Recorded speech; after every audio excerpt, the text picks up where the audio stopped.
My body matured faster than most girls my age. When I turned 18, my overprotective brother worried I'd be taken advantage of, so he asked his best friend to look after me.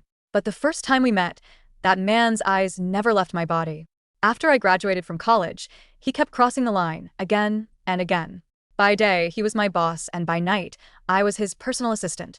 For 4 years, we kept our affair a secret. He molded me into exactly what he liked, and the worst part? I let him. One day, his ex-fiancée came back from overseas. He slipped out of my bed in the middle of the night and rushed to the airport to pick her up. Humiliated but unwilling to let go, I followed him there, only to watch him gently stroke another woman's hair right in front of me. He turned to me and said, "Jennifer Huckabee, for years ago, you were the one who crawled into my bed while I was drunk. The way you're behaving now, it's really pathetic."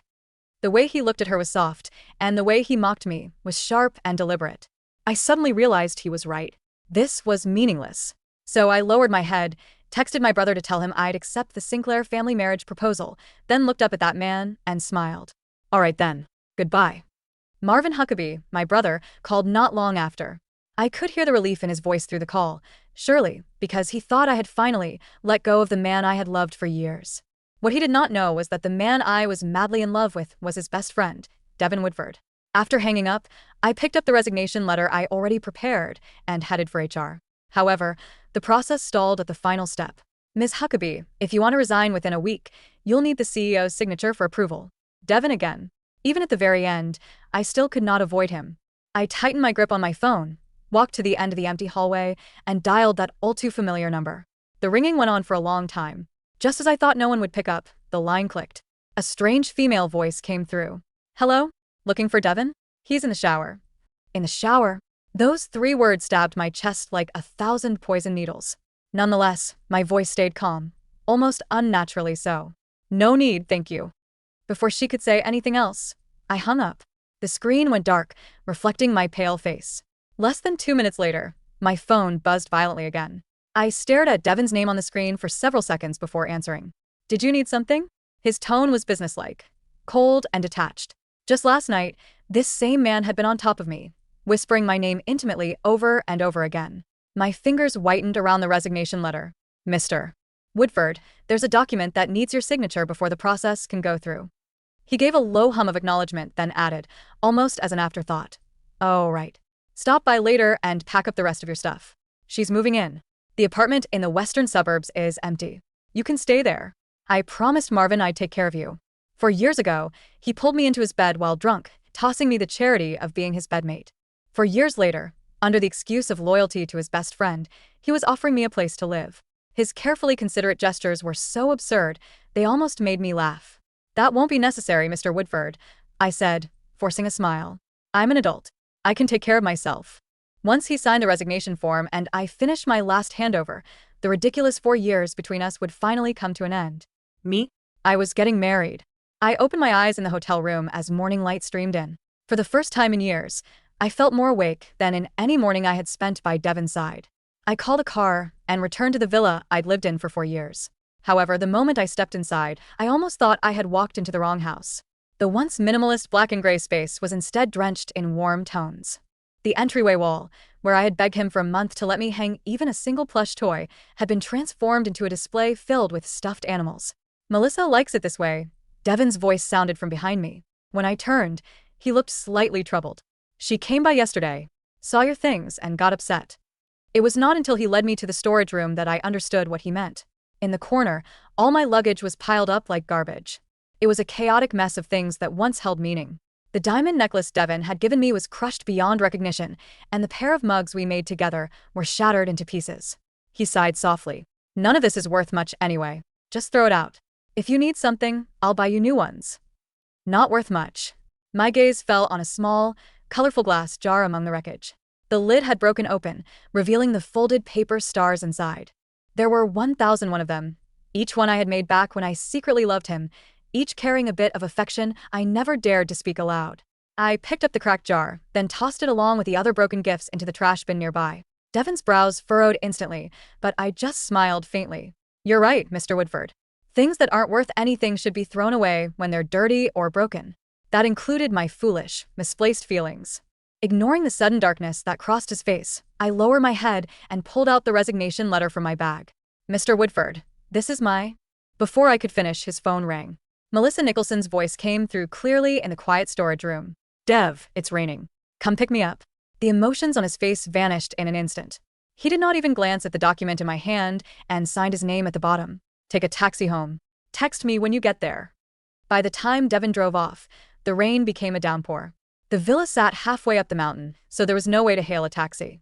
So I opened my umbrella and started walking downhill against the wind. Suddenly I slipped. Pain shot through my knees and elbows as I hit the ground hard. Ignoring the sting, I clutched my bag tightly. It held my resignation letter. If that got wet, I would have to see him again, and I did not want that. Just then, a familiar black luxury car came speeding from afar. It did not slow down as it passed. Water splashed all over me, soaking me completely. Through the passenger side window, I caught a glimpse. It was Melissa, perfectly made up, sitting beside Devin, who smiled at her tenderly. My jaw clenched. Pressing my palm to the cold, wet ground, I forced myself to stand. Pain seared through my knees, but I straightened my back and walked away in the opposite direction of the car. The resignation paperwork only needed 3 days to process. On the last day, I was in the office, wrapping up my final handover. My phone lit up with a message from Devin. Bring in a cup of hot honey water. Technically, I was still his assistant, so I had to finish my duties. I made the drink, then knocked on his office door. As soon as I entered, I froze. Melissa was lying on the couch, her head resting on Devin's lap. He was gently massaging her lower abdomen. In these 4 years with him, when I felt the cramps during my period, I would curl up at my desk, barely able to straighten my back. All he ever did was toss me a box of painkillers. Don't let it affect your work. That was all he said, and coldly at that. My old self, the pathetic self, foolishly fell for that subterranean act. Keeping my expression neutral, I walked past them and set the cup on his desk. Mr. Woodford, your hot honey water is here. I turned to leave, but Melissa suddenly stood up. Wait. Her eyes studied me. You're Marvin Huckabee's sister? Before I could answer, her hand had swung across my face. My ear buzzed, my cheek instantly burning and swelling. Devin shot to his feet, startled.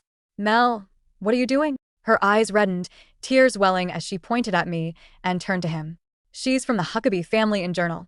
She could have lived like a princess, but instead, she came to you as an assistant. And you're telling me she doesn't like you? The air froze. Devin's gaze flickered across my face, then he turned, gently pulling Melissa into his arms, wiping away her tears. His voice was soft, tinged with helplessness and unmistakable affection. Even if she does like me, it's all one-sided. Because in my heart, there's only room for you. A flash of triumph crossed Melissa's face as she nestled into Devin's arms, her voice sweet and coy. Then fire her. I don't ever want to see her again. Devin's brows tightened almost imperceptibly, a faint hesitation flickering in his eyes. Seeing that, Melissa picked up the cup of hot honey water on the desk, and in the very next second, she screamed as she flung it toward me. Ah. Dev, it's hot. Her scream was sharp enough to pierce through the air. As she clutched her reddened fingertips, Devin's face instantly darkened. His cold gaze locked on me, completely ignoring the angry burns spreading across my bare arm. Jennifer, you've been with me for 4 years, and you can't even handle something this simple? Were you targeting Mel on purpose? Before I could explain, he turned to call his secretary in.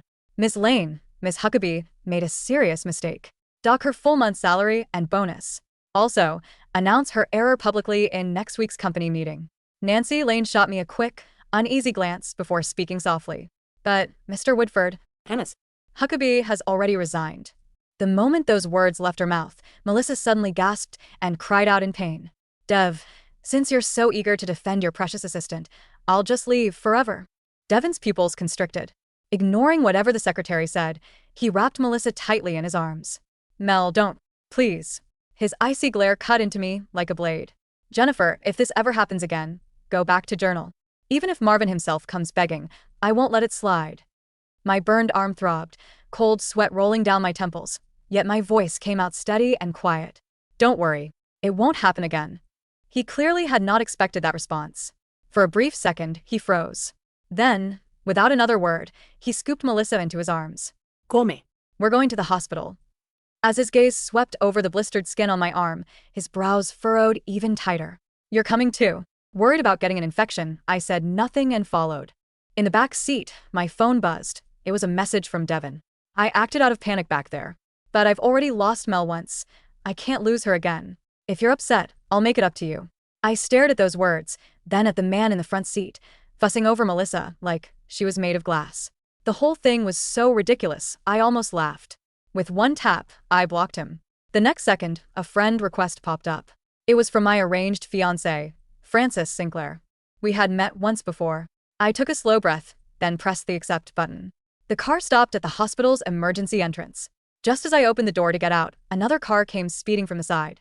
Instinctively, Devin shielded Melissa in his arms. Meanwhile, I stumbled backward, falling hard into a nearby flower bed. When I got up, I saw him cradling Melissa as he rushed toward the ER. Her hand had only a minor scrape. "Miss, your arm's bleeding.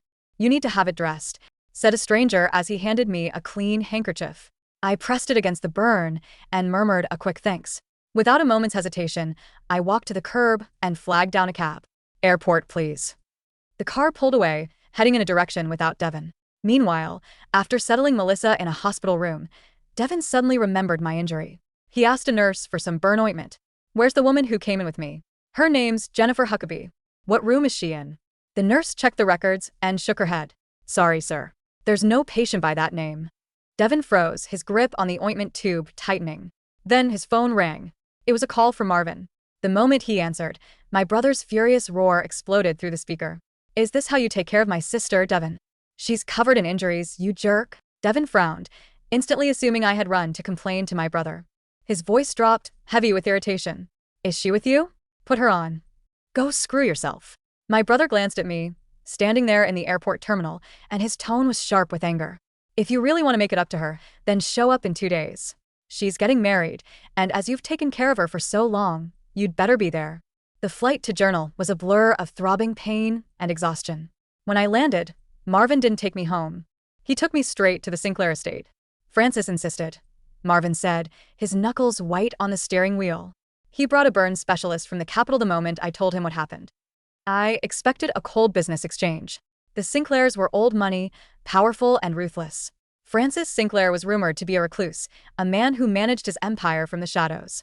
But when I walked into the drawing room, the atmosphere was heavy with the scent of sandalwood and old books, not intimidation.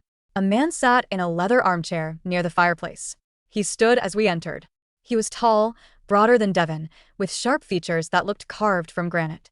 But it was his eyes, dark, attentive, and completely devoid of the mockery I had grown used to, that held me. "Jennifer," he said. His voice was deep, a low rumble that vibrated in the quiet room. He didn't offer a handshake. Instead, his gaze dropped immediately to my bandaged arm. "I apologize for the haste. Please sit. The doctor is waiting." "It's just a burn, Mr. Sinclair," I managed, though my voice trembled. "Francis," he corrected gently. "And you are my fiancé. Your pain is my concern." As the doctor redressed the wound, which was worse than I had realized, Francis didn't look away. He didn't cringe. He watched with a terrifying intensity, his jaw tightening every time I flinched. "Who did this?" he asked. It wasn't a question. It was an interrogation. "An accident," I whispered. "Accidents happen," Francis said, meeting my eyes. "But negligence is a choice. You look like you haven't slept in 4 years." He was right. 2 days later, Devin arrived in Journal. I didn't see him, but Marvin told me. Devin had stormed into the Huckabee estate, demanding to see me, laughing at the servants who offered him tea.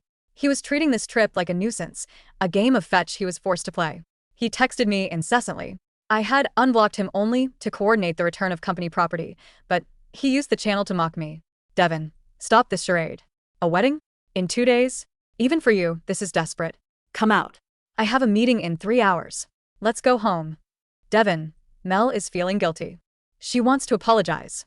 Don't be petty." I stared at the screen, feeling a strange detachment. The man who had once held my entire heart now seemed like a stranger speaking a foreign language. "Is that him?" Francis asked. He was standing on the balcony of my room, adjusting his cufflinks. "Today was the wedding." I nodded. Francis took the phone from my hand. He didn't read the messages. He simply pressed the power button, darkening the screen, and placed it on the table. "Let him come," Francis said, turning to me. He looked devastatingly handsome in his tuxedo, but his expression was solemn. "Let him see what he threw away. And then, let him watch you walk away." The Sinclair garden was a masterpiece of white roses and gold velvet. The elite of the business world were there, whispering, curious about the sudden union. I stood at the altar, the veil covering my face. My heart wasn't racing with fear, but with a strange, calm finality. When the heavy oak doors creaked open during the vows, I knew who it was.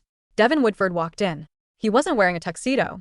He was in a gray business suit, looking disheveled, like he had just rushed from a boardroom. He had that arrogant smirk on his face, the one that said he owned the room. He strode down the aisle, ignoring the gasps of the guests. He stopped 10 feet from the altar, hands in his pockets. "All right, Jen," he called out, his voice echoing. "You've made your point. Big production, lots of flowers. Very impressive. Now, let's go. You're embarrassing yourself." The silence was deafening. Francis didn't move. He didn't shout. He simply stepped in front of me, blocking Devin's view. "Mr. Woodford," Francis said. His tone was conversational, which made it terrifying. "You are interrupting my wedding." Devin scoffed. Wedding? Please. "She's my assistant. She's been in love with me for 4 years. She's doing this to get a rise out of me because I didn't buy her a new necklace." He leaned to the side, trying to catch my eye. "Jennifer, come on. The western suburbs apartment? I had it cleaned this morning. Mel even picked out some curtains for you." The audacity hung in the air like smoke. I stepped out from behind Francis. I lifted my veil. Devin's smirk faltered. I wasn't the girl in the gray office suit anymore. I was wearing a couture gown that cost more than his car, my hair swept up, diamonds resting on my collarbone. But it was my eyes that stopped him. They were clear. "Mr. Woodford," I said. My voice didn't shake. "You seem to be under a misunderstanding. I resigned 3 days ago." "Jen, stop it," Devin snapped, though a flicker of unease crossed his face. "I signed the paper, but I didn't process it. You still work for me. Now get in the car." "I don't work for you," I said softly. "And I don't love you." Devin laughed, a harsh, incredulous sound. "You're obsessed with me. You cleaned my house. You warmed my bed. You collected those stupid paper stars." "I threw them away," I interrupted. "The stars. The mugs. The feelings. They're in the trash, Devin. Where they belong." Devin froze. The memory of the broken glass jar in the bin flashed in his eyes. "And as for the apartment," I continued, taking Francis's hand, "I don't need your charity. I have a home." Francis looked at Devin, his eyes cold. "Security." 2 massive guards stepped forward. Devin's face turned a violent shade of red. "You're making a mistake. You'll come crawling back in a week. You're nothing without me, Jennifer. I made you. You didn't make me," I said, turning my back to him to face Francis. "You nearly broke me, but I fixed myself." As the guards dragged a shouting Devin out of the garden, I looked up at Francis. He squeezed my hand. "I do," I said to the priest. And for the first time in 4 years, I meant it. The unraveling of Devin Woodford did not happen all at once. It was a slow, agonizing decay. He returned to the city in a rage. He fired 3 assistants in a week. None of them made his coffee right. None of them knew how to organize his schedule, so he didn't have to think about it. None of them knew which tie he liked for board meetings. He went to the western suburbs apartment, expecting to find me there, crying. It was empty. The dust was already settling. Melissa was happy at first. She moved into the villa. She filled the space with her noise, her clutter, her demands. "Dev, pour me some water. Dev, my back hurts. Dev, this house is too gloomy. Let's paint it pink." Devin found himself staring at her, waiting for the rush of affection he used to feel. Instead, he felt exhaustion. One rainy evening, 2 months after the wedding, Devin was looking for a contract in the storage room. He kicked over a box. It was the trash bin. The maid hadn't emptied it yet. Lying at the bottom was the shattered glass jar. Devin knelt. He picked up one of the paper stars. It was dusty and stained with coffee grounds. He unfolded it. Inside, in neat, small handwriting, "He smiled at me today during the meeting. I hope he's happy." He unfolded another. "It's his birthday. I baked a cake, but he went out with friends. I ate it alone. Happy birthday, Dev." He unfolded another. "He brought a woman home. I hid in the guest room. It hurts so much, but I just want to be near him." Devin sat on the cold floor of the storage room for hours. 1,001 stars. 1,001 confessions of a love so pure, so selfless, it made his chest ache. He realized then that Jennifer hadn't just been an assistant or a bedmate. She had been the only person in the world who had truly seen him and loved him anyway. And he had traded her for a woman who was currently screaming upstairs because the Wi-Fi was slow. 6 months later, the Sinclair Group acquired a major competitor. A gala was held to celebrate. Devin attended. He looked thinner. The arrogance was gone, replaced by a hollow, haunted look. He brought Melissa, but he barely looked at her. I was there with Francis. We were standing near the champagne tower. Francis whispered a joke in my ear, And I laughed. A genuine, loud laugh. Devin watched us from across the room. He walked over, ignoring Melissa's protest. "Mrs. Sinclair," he said. His voice was hoarse. I turned. "Mr. Woodford. You look happy," he said. It sounded like an accusation. "I am. I read the stars," he blurted out. "All of them." I felt Francis stiffen beside me, but I placed a calming hand on his arm. I looked at Devin with pity. "That's good," I said. "Then you know exactly what you lost." "I can change," Devin said, his eyes desperate. "Jennifer, Melissa, she's not who I thought she was. She lied about the injury. The doctors told me her medical records from overseas show she was never hurt. She just wanted to trap me." "I know," I said calmly. Devin blinked. "You knew?" "I knew she was manipulative. But you were the one who chose to believe her. You were the one who pushed me into the flower bed. You were the one who watched me burn and walked away." "I'm sorry," he whispered. "I'll leave her. I'll give you anything." "I have everything," I said, leaning into Francis. Suddenly, a commotion erupted near the entrance. Melissa was there, drunk and screaming. She had seen Devin talking to me. "You bitch," she shrieked, grabbing a steak knife from a passing waiter's tray. "You ruined everything. He doesn't touch me. He calls out your name in his sleep." She lunged. The room gasped. I froze. Francis moved instantly, spinning me behind him. But he didn't need to take the hit. Devin stepped in between us. The knife sank into Devin's shoulder. Blood sprayed onto my white dress. Melissa screamed and dropped the knife, realizing what she had done. Security tackled her instantly. Devin fell to his knees, clutching his shoulder. He looked up at me, his face pale, sweat beading on his forehead. "Are you okay?" he gasped. I stared down at him. There was blood on his hands, the same hands that used to stroke Melissa's hair while I watched. "I'm fine," I said. Francis stepped forward, handing his handkerchief to Devin to press against the wound. "The ambulance is coming." Devin gave a weak, pained smile. Did I make it up to you? Even a little?" He was looking for redemption. He wanted this to be the moment the heroine rushes to his side, weeping, realizing she still loved him. I looked at Francis, then back at Devin. "Thank you for saving me," I said quietly. "But you didn't do it for me, Devin. You did it for yourself. So you could feel like the hero again." The light in his eyes died before he lost consciousness.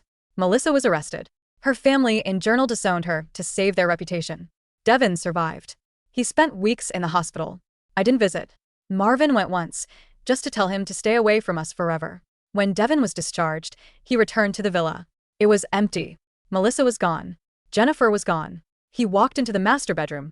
It still smelled faintly of the perfume Melissa wore, a scent he had grown to hate. Underneath that, he tried to find the scent of the lemon detergent Jennifer used to use, but it had faded years ago. He sold the company. He couldn't handle the office anymore. Every corner reminded him of me. The coffee machine I bought. The chair I sat in. The view I used to stare at while waiting for him to finish calls with Melissa.